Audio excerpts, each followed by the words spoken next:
रात को लेट सोने की आदत है? क्या आप रोजाना जंक फूड खाते हैं? सावधान, ये सब आदतें दे सकती हैं पीसीओडी को बढ़ावा।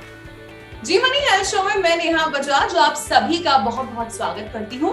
और हमेशा से अपने शो में हम आपको सुपर स्पेशलिस्ट और एक्सपर्ट से मिलवाते हैं। और आज हमारे शो में जुड़ रही हैं डॉक्टर अनु जायसवाल, जो कि एक बीएमएस है, आयुर्वेदा डॉक्टर हैं और 21 सालों के अनुभव को आज हमारे साथ साझा करने वाली हैं।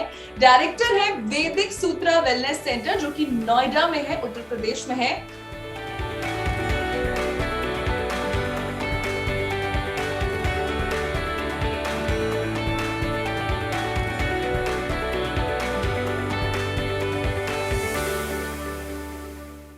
डॉक्टर अनु, आपका बहुत बहुत स्वागत है।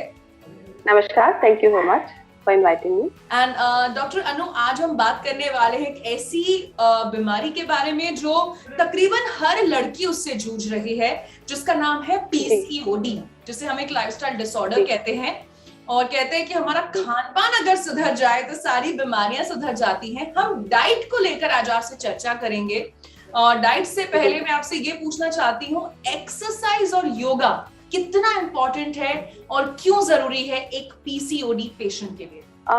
एक्सरसाइज और योगा जो है आपको फिजिकली एक्टिव रखता है, आपके मेटाबॉलिज्म को बूस्ट करता है, और ये सारी चीजें बहुत इंपॉर्टेंट फैक्टर प्ले करती हैं वुमेन की वेलनेस के लिए और उसके हार्मोनल बैलेंस के लिए भी। तो इसीलिए डाइट, वेलनेस एंड लाइफस्टाइल में हम खान पान को भी जोड़ दें तो वो सब चीजें प्रॉपर बैलेंस जरूरी है, ताकि हमारा बैलेंस बना रहे फॉर द हार्मोनल से। तो डाइट मतलब एक्सरसाइज और योगा नहीं, अगर हम फिजिकली एक्टिव रहते हैं तो क्या हमारी यूटेराइन हेल्थ, हमारी ओवरियन हेल्थ अच्छी रहती है मैम? फिजिकली एक्टिव रहने से हमारी सभी पूरी हेल्थ ही अच्छी रहती है, not only the uterine health. इसीलिए आयुर्वेद में हमेशा दिनचर्या का विधान लिखा गया है, जिसमें कि हम क्या खाएं, कितने बजे खाएं। तो टाइम ड्यूरेशन, मतलब टाइम से खाना खाना, एक्सरसाइज करना, अपने आप को एक्टिव रखना, अच्छा न्यूट्रिशन लेना, अच्छी नींद लेना, ये सारी चीजें बहुत इम्पोर्टेंट रोल प्ले करती हैं इन किसी को पीसीओडी डेवलप होने के कितने चांसेस हैं।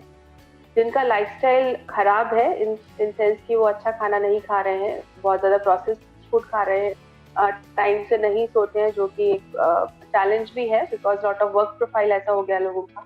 तो इस वजह से पीसीओडी की दिक्कत बहुत ज़्यादा होती है। मैं इसमें थोड़ा सा ऑफ बीट जाना चाहूँगी, क्योंकि आयुर्वेदा टॉपिक मेरा फोटे है।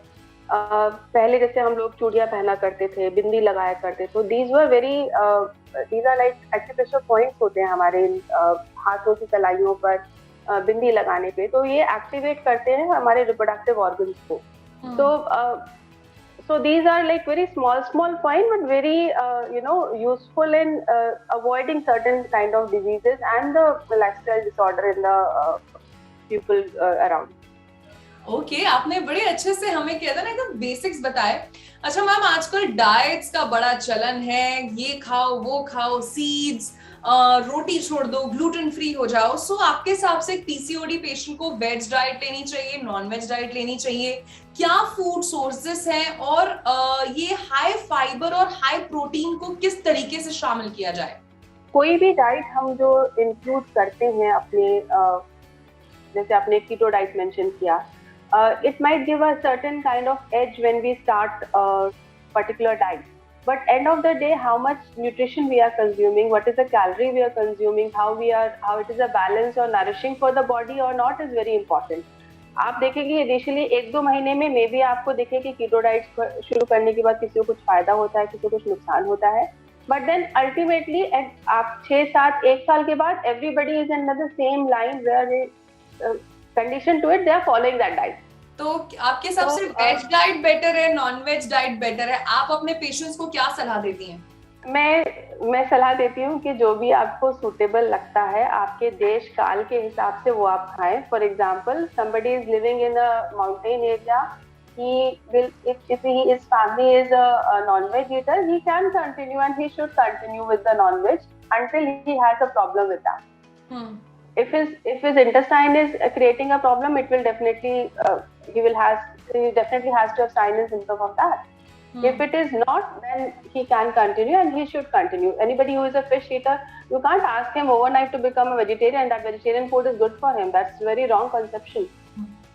तो आपके हिसाब से अगर वेजिटेरियंस हैं तो वो प्रोटीन को हाई फाइबर में कुछ आप हमें फूड सोर्सेज बताइए कि ये खाने चाहिए. इंडियन सब कॉन्टिनेंट के हिसाब से अगर हम पीसीओडी के लिहाज से भी बात करें तो millets are a very good diet for Indian subcontinent और सभी के लिए. तो millets and rice and wheat को जितना अवॉइड कर पाएंगे उतना अच्छा रहेगा. मिलेट्स, राइस और व्हीट को अवॉइड की तरह अवॉइड मतलब थोड़ा कम कर दें. अब जो व्हीट ईटर है दैट और रातों रात चेंज करना is not a solution I would say, but जितना कम करेंगे उतना अच्छा रहेगा. उसके अलावा आप स्प्राउट्स यूज कर सकते हैं to make your food more nutritious. जितने ज्यादा colourful fruit, 3 fruit and 3 raw vegetable आप अपने डाइट में इंक्लूड कर सकते हैं, that will be a very good source of fibre as well as the nutrition part of it. अगर आप सपोज बीटरूट ऐड कर रहे हैं, so you are adding lot of nourishment from that carotene and other, आपका nourishment आपके food में आ रहा है. उसके अलावा आप बहुत सारे सीड्स जो हमारे यूजुअली हम लोग यूज करते हैं, पंपकिन सीड है, सनफ्लावर सीड्स हैं, so you can include that. Flax seed is a good, तिल सीड, तिल जो हमारे यहाँ पे बहुत ज्यादा यूज होता है. So all the seeds have their importance and you should be taking it regularly by changing them once a while. अपनी लाइकिंग के हिसाब से आपको उसको लेना चाहिए. तो मैंने जो आपको शुरू में बोला था, हमें सब कुछ खाना चाहिए but in a you know like judicially, not या मॉडरेट क्वांटिटी. अच्छा मैम, ये सीड साइकिल क्या है और किस तरीके से ये हार्मोनल इम्बैलेंस के लिए यूज होती है? So this seed cycle is a new concept which has come up in the nutrition world, I would say, but it has its roots all together in our Ayurvedic text also. So what you can do is you can start your 15 days. You can go with flaxseed and pumpkin seed. That will ensure that आपके oestrogen और आपकी जो growth है वो अच्छा हो रही है, एग्स की ग्रोथ अच्छी होती है. And then you can go with til seed. तिल हम लोग वैसे भी जिनको पीरियड्स टाइम से नहीं आते उनको हम लोग दिया करते हैं, बिकॉज तिल is a good source of calcium also. So anybody who has a hair problem or anything, he should eat till a day with curd and those things, which is also a good source of calcium and hair fall रुकता है उससे, इस तरह से. अच्छा. So it's also good for the women health also. इसके अलावा what I will from not again I'm going off topic on that is like कुछ चीजें हैं जैसे कि अशोका रेस्ट हो गया. अशोक एक प्लांट है, उसका आप चाय पिए. अश्वगंधा है, यष्टि मधु है. These are very herbs described in the Ayurvedic text. And they will be actually providing a good woman health purpose. Shatavari is another herb which can be included regularly by the woman, despite of their being in menopause or not menopause. Shatavari is a good folic acid का source है, वो natural source है. So these are few things, which can be included and should be included in the diet. अच्छा ma'am, अब मैं seed cycle से आपसे एक सवाल पूछ रही हूँ कि क्या सीड साइकिल हमारे इरेगुलर पीरियड्स और फर्टिलिटी को भी इम्प्रूव करती है, और इन सीड साइकिल को कैसे हम अपने डाइट में शामिल करें? बिकॉज डायरेक्ट लेना थोड़ा टफ होता है, तो कैसे किन किन चीजों पे इसे स्प्रिंकल किया जा सकता है और इसके कोई नुकसान तो नहीं है? क्या मौसम के हिसाब से लेने होते हैं ये? इसका कोई नुकसान नहीं है. मौसम के हिसाब से यस, आप सर्दियों में थोड़ा इनको फ्रीली ले पाते हैं. जैसे सर्दियों में आप शायद 2 चम्मच ले पाए इनको, गर्मियों में आधा चम्मच या 1 चम्मच भी काफी रहेगा. आप इसको दही पे स्प्रिंकल कर सकते हैं, आप इसको दाल पे स्प्रिंकल कर सकते हैं, आप इनको जो है आटा में गूंद सकते हैं. So that's a good way to incorporate. In fact आप उसको सैलेड्स बना के, कचुम्बर सैलेड जो बनता है उसके ऊपर आप स्प्रिंकल करें, it will give you a nice test in everything. Okay. And ma'am, seed cycle अगर कोई महिला है जो कंसेप्शन के लिए ट्राई कर रही है, प्रेगनेंसी के लिए ट्राई कर रही हैं, क्या सीड साइकिलिंग अगर वो ढंग से फॉलो करती हैं तो क्या फर्टिलिटी में भी इम्प्रूवमेंट होती है? ऐसा कहना थोड़ा सा मुश्किल है, क्योंकि yes, it is going to definitely improve the nourishment part of it because magnesium, calcium हमारे नट्स में होता है और वही आप उसको बूस्ट अप कर रहे हैं. लेकिन केवल सीड साइकिल करने से आपकी फर्टिलिटी बढ़ जाएगी, that will be a wrong conception to proliferate within the masses. और आजकल मैम लो कार्ब और कीटो डाइट आ गई है एंड लोगों को लगता है इससे इंस्टेंट वेट लॉस होगा, और क्योंकि सोशल मीडिया का जमाना है, हम कंसल्ट भी नहीं कर रहे हैं, हम कंज्यूम कर रहे हैं, क्या आपके हिसाब से ये लॉन्ग रन में फायदेमंद है? नहीं, हमारी कोई भी डाइट जो है वो हमारे एक तो हमारी प्रकृति के हिसाब से होना चाहिए. फॉर एग्जाम्पल वातपित्त कफ तो हमारे आयुर्वेद में चलता ही है. अगर मैं मॉडर्न पर्सपेक्टिव के हिसाब से आपको बात करूँ तो ब्लड ग्रुप ए वाले are naturally they are better equipped to digest carbs, and they are not shown to put on lot of weight in spite of taking carbs in their diet, carb rich diet basically. But O positive has a totally negative effect. If they are on a high carb diet, they will put on weight. But if they are on the protein rich and fat rich diet, they will reduce their weight. And B positive has to be a balanced one. But technically in India, 56 or 57% of people are B positive. So in that case, if we see in the Indian scenario, we should be having a balanced diet. So only O positive are the people who might be able to digest that keto diet for a good implementation, I would say. Okay, I'm also O positive, so I will definitely take this into account. And doctor Anu, अब हम आपसे कुछ important चीजें पूछने वाले हैं. जैसे बचपन में हमें सिखाया जाता था कार्बोहाइड्रेट्स, मिनरल्स, प्रोटीन, विटामिन्स. बड़े होते होते हम ये कॉन्सेप्ट्स थोड़े भूल जाते हैं. पीसीओएस के लिए एसेंशियल न्यूट्रिएंट्स क्या हैं, और magnesium, vitamin D, zinc, vitamin B12 और फॉलेट कौन से खाने में शामिल है? एक बार आप सबको ये बताइए, हमारे बेसिक्स क्लियर करिए. जैसे हमारा पहले भी अभी इस बात पे डिस्कशन थोड़ा सा, उसमें हमने कुछ टॉपिक को टच किया है. आप अपनी डाइट में मिलेट्स को इंक्लूड करें, that will be a good source of all the vitamins we are mentioning. Maybe it iron, magnesium. Millets में क्या क्या आता है? मिलेट्स में jowar, bajra, ragi and those fox nuts वगैरह, वो सारे जो हमारे इंडियन सब कॉन्टिनेंट में जो नेचुरली पाए जाते थे. Wheat was not a natural product for Indian subcontinent. It was introduced with lot of genetic modification and all, and now it is now sustainable and we are able to grow and consume the wheat in our normal diet. But initially हमारे जो खान पान के तरीके हैं, if you see 60 years, 70 years back, they were more on the millets kind of food grains were more.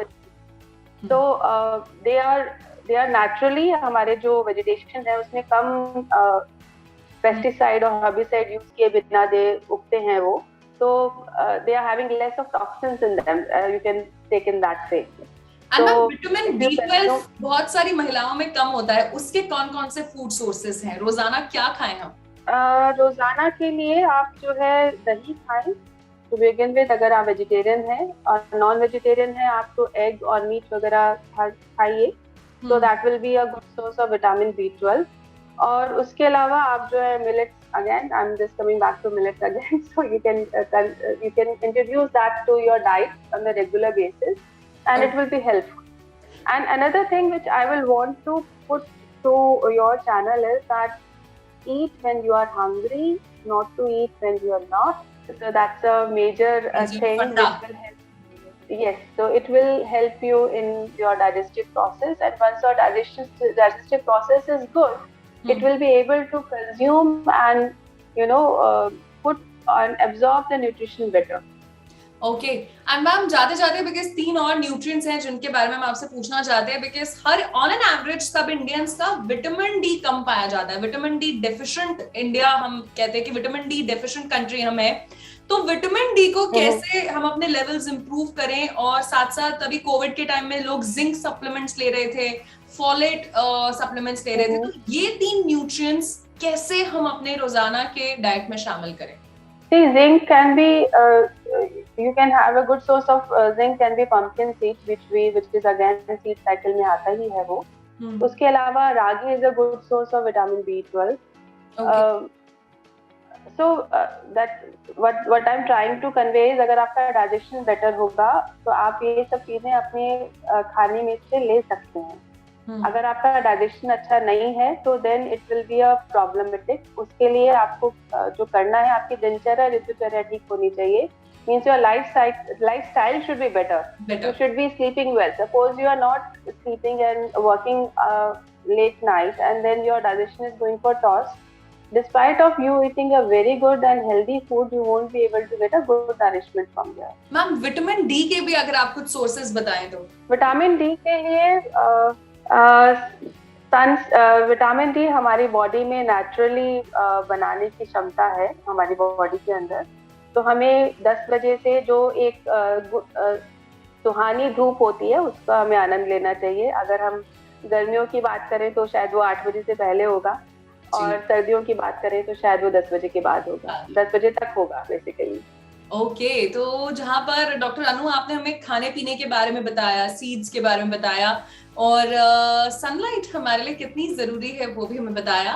And thank you so much doctor Anu, आप हमारे show में आई और आपने अच्छी इन्फॉर्मेशन, मैं कहूँगी बेसिक से हम सबको अवेयर किया। Thank you so much. Thank you so much, bye. तो ये थी डॉक्टर अनु जिन्होंने आज हमें बताया डाइट का कितना योगदान है पीसीओडी में, और अगर हम नींद पूरी नहीं ले रहे हैं और कितनी से भी कितनी अच्छी डाइट ले रहे हैं तो हमें नरिशमेंट नहीं मिलेगा। डाइट सोशल मीडिया को देखकर नहीं, एक डॉक्टर से पूछ के फॉलो करें या फिर अपने ब्लड ग्रुप के हिसाब से आप फॉलो करें। तो इसी के साथ मैं नेहा बजाज आपसे लेती हूँ इजाजत। मिलेंगे जी मनी हेल्थ शो के एक नए एपिसोड में। आप देखते रहिए जी मनी हेल्थ शो, अच्छी सेहत हमारा वादा।